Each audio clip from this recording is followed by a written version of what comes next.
Hello बच्चों, let's see the question. Here the question says four choices have been provided. Select the correct alternative. The fourth statement about universal gravitational constant capital G among the following is. तो यहाँ पर question में हमसे बोला गया है कि हमारा जो यूनिवर्सल ग्रेविटेशनल कांस्टेंट होता है उसके रिगार्डिंग यहाँ चार स्टेटमेंट गिवन है।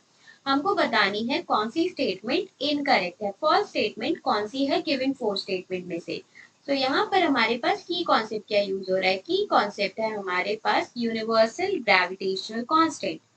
सो सबसे पहले हमको चेक करना है उसका dimension formula of universal gravitational constant. Dimensional formula वो हम कैसे कैलकुलेट कर सकते हैं, हमको पता है हमारे पास जो ग्रेविटेशनल फोर्स होता है F that is equals to capital G m1 m2 by R square. So हमारे पास G जो आया है वो किसके इक्वल आया है, कैपिटल G आया है हमारे पास F into R square by m1 m2। So यहाँ से अगर हम डायमेंशन फॉर्मूला निकालें तो हमारे पास क्या होगा, फोर्स का होता है mlt-2, आर स्क्वायर का होगा हमारे पास एल स्क्वायर और m1 m2 का होगा हमारे पास m स्क्वायर, राइट। सो यहाँ से अगर हम इसको सॉल्व करेंगे तो ये आ जाएगा हमारे पास m-1 l क्यूब t की power -2। So the dimension formula of universal gravitational constant is m-1 L3 and t-2। So dimension formula तो हमारा करेक्ट गिवन है, सो ए स्टेटमेंट करेक्ट है। बी में बोला है it is a vector quantity.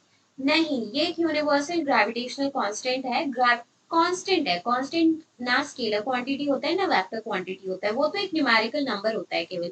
So B statement हमारा incorrect है। C statement its value in SI system is 6.67 into 10 to the power -11, ये भी करेक्ट है। ये एक वैल्यू है जो हमको याद होनी चाहिए कि यूनिवर्सल ग्रेविटेशनल कांस्टेंट की वैल्यू क्या होती है। और डी स्टेटमेंट है its unit is newton metre square पर केजी स्क्वायर। सो ये भी हम ऊपर वाले फॉर्मूले से निकाल सकते हैं, F is equals to G m1 m2 by R square. So हमने क्या देखा, G आया हमारा equals to F R square by m1 m2। So यहाँ पर अगर हम सारी यूनिट्स डालें तो फोर्स की यूनिट होती है न्यूटन, आर की यूनिट होती है metre, so it is metre square, और एम की यूनिट होती है kilogram, so it will be kg-2। So D statement भी हमारे पास करेक्ट है, ये यूनिट करेक्ट है। So the only incorrect statement in this case is B statement. It is a vector quantity. This is incorrect statement. Hope you understood it well. Best of luck and thank you.